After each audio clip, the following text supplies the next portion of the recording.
అందరికీ అంతర్జాతీయ మహిళా దినోత్సవ శుభాకాంక్షలు. ముందుగా దూరదర్శన్ ప్రేక్షకులందరికీ నమస్కారం.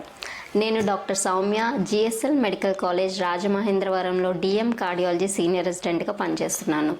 ఈరోజు అంతర్జాతీయ మహిళా దినోత్సవం సందర్భంగా ప్రతి మహిళకు నా హృదయపూర్వక శుభాకాంక్షలు. మనందరికీ తెలిసిన ఒక నిజం ఏంటంటే, మహిళలు కుటుంబానికి హృదయం లాంటివారు.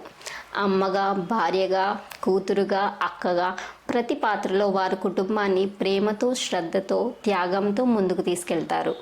కానీ చాలాసార్లు ఒక నిజం మాత్రం మర్చిపోతారు. అదే తమ గుండె ఆరోగ్యం.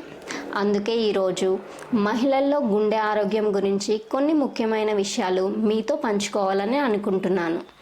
ముందుగా ఒక ముఖ్యమైన విషయం. ప్రపంచ ఆరోగ్య సంస్థ అయిన వరల్డ్ హెల్త్ ఆర్గనైజేషన్ ప్రకారం ప్రపంచవ్యాప్తంగా మహిళల్లో మరణాలకు ప్రధాన కారణం గుండె సంబంధిత వ్యాధులే. చాలామందికి గుండె జబ్బులు పురుషుల్లోనే ఎక్కువగా వస్తాయని అనిపిస్తుంది. కానీ నిజానికి మహిళల్లో కూడా ఈ సమస్య చాలా ఎక్కువగా ఉంటుంది. ఇంకా ఒక ముఖ్యమైన విషయం ఏంటంటే, అమెరికన్ హార్ట్ అసోసియేషన్ గైడ్లైన్స్ ప్రకారం మహిళల్లో హార్ట్ అటాక్ లక్షణాలు కొన్నిసార్లు పురుషులతో పోలిస్తే కొంచెం భిన్నంగా కనిపించవచ్చు. చాలామందికి ఛాతీలో తీవ్రమైన నొప్పి వస్తేనే హార్ట్ సమస్య అని అనిపిస్తుంది. కానీ మహిళల్లో ఇలా కాకపోవచ్చు. ఉదాహరణకు మెడ నొప్పి రావడం, దవడలో నొప్పి రావడం, భుజంలో నొప్పి రావడం, అసాధారణంగా అలసట అనిపించడం, వికారం లేదా వాంతులు రావడం, లేదా శ్వాస తీసుకోవడంలో ఇబ్బంది కలగడం.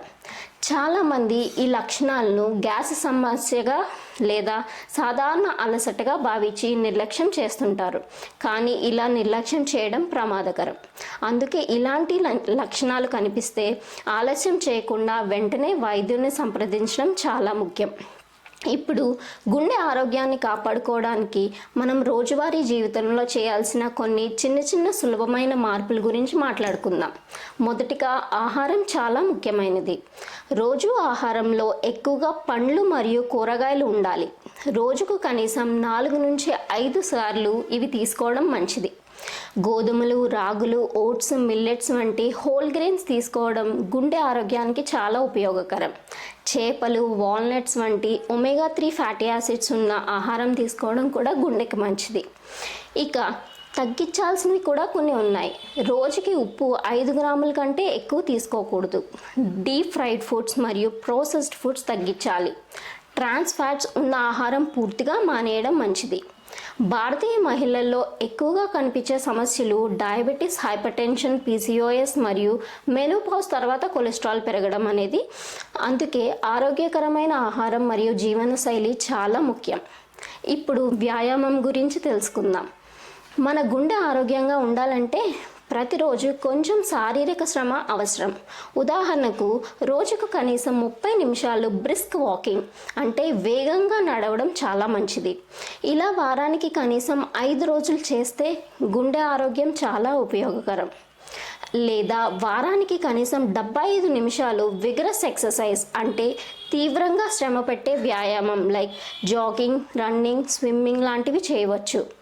అదనంగా వారానికి 2 రోజులు మజిల్ స్ట్రెంగ్థనింగ్ ఎక్సర్సైజెస్ అంటే పుషప్స్, స్క్వాట్స్ లాంటివి చేయొచ్చు. ప్రత్యేకంగా ప్రెగ్నెన్సీ సమయంలో మరియు మెనోపాజ్ తర్వాత మహిళలు వ్యాయామం చేయాలంటే వైద్యుల సలహా మేరకు చేయడం మంచిది. ఇప్పుడు అత్యవసర పరిస్థితి గురించి తెలుసుకుందాం. ఎవరైనా వ్యక్తికి హార్ట్ అటాక్ అనుమానం ఉంటే వెంటనే తీసుకోవాల్సిన కొన్ని ముఖ్యమైన చర్యలు ఉన్నాయి. మొదటిగా ఆస్పిరిన్ 300 mgని నమిలి మింగాలి, ఎలర్జీ లేకపోతే మాత్రమే. ఇది రక్తం గడ్డకట్టడాన్ని తగ్గించడంలో సహాయపడుతుంది. రెండవది సార్బిట్రేట్ 5 mg టాబ్లెట్ని నాలుక కింద పెట్టుకోవాలి. అయితే బీపీ చాలా తక్కువ ఉంటే ఇది వేయకూడదు.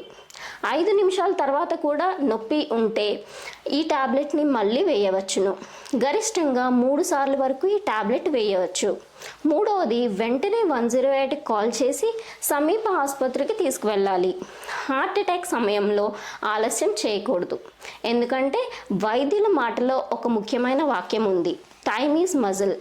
అంటే సమయం ఆలస్యం అయితే గుండె కండరాలు ఎక్కువ నశిస్తాయి. ఇప్పుడు సిపిఆర్ గురించి ఒక చిన్న విషయం. ఎవరైనా వ్యక్తి స్పందించకపోతే మరియు పల్స్ లేకపోతే వెంటనే సిపిఆర్ ప్రారంభించాలి. వ్యక్తిని హార్ట్ సర్ఫేస్ మీద అంటే ఒక కఠినమైన నేల మీద పడుకోబెట్టి ఛాతి మధ్యలో చేతులు ఉంచి నిమిషానికి 100 నుంచి 120 కంప్రెషన్స్ ఇవ్వాలి. సుమారు 5 నుంచి 6 సెంటీమీటర్ లోతులో ఈ ఒత్తిడి ఇవ్వాలి. మౌత్ టు మౌత్ బ్రీతింగ్ ఇవ్వగలిగితే 30:2 నిష్పత్తిలో ఇవ్వాలి. ఎర్లీ సిపిఆర్ చాలా సందర్భాల్లో ప్రాణాలను కాపాడగలదు. యువ మహిళల్లో కూడా కొన్ని సందర్భాల్లో ఒక ప్రత్యేక పరిస్థితి వస్తుంది, like spontaneous coronary artery dissection. ఇది ముఖ్యంగా యంగ్ మహిళల్లో లేకపోతే పెరిపాటం అంటే ప్రసవం ముందు ప్రసవం తర్వాత కనిపించవచ్చు. చివరగా ఒక ముఖ్యమైన విషయం, మహిళలు కుటుంబం కోసం ఎంతో శ్రమిస్తారు, అందరి ఆరోగ్యం కోసం ఆలోచిస్తారు, కానీ తమ ఆరోగ్యం మాత్రం చాలాసార్లు నిర్లక్ష్యం చేస్తారు. అందుకే ఈ మహిళా దినోత్సవం సందర్భంగా ఒక చిన్న సందేశం: self care is not selfishness, it is life saving. ప్రతి మహిళ సంవత్సరానికి ఒకసారి తప్పకుండా రక్తపోటు చెక్ చేయాలి. బ్లడ్ షుగర్స్ మరియు కొలెస్ట్రాల్ పరీక్ష అనగా లిపిడ్ ప్రొఫైల్ పరీక్ష చేయించుకోవాలి. తమ బరువు మరియు వేస్ట్ సర్కంఫరెన్స్ కూడా చూసుకోవాలి. మహిళలు గుండె ఆరోగ్యం కాపాడితే కుటుంబం మొత్తం సురక్షితం, సమాజం మరింత శక్తివంతం అవుతుంది. సో మరొకసారి మీ అందరికీ అంతర్జాతీయ మహిళా దినోత్సవ శుభాకాంక్షలు. అండ్ ఈ అవకాశాన్ని నాకు ఇచ్చిన దూరదర్శన్ వారికి నా ప్రత్యేక ధన్యవాదాలు. నమస్కారం.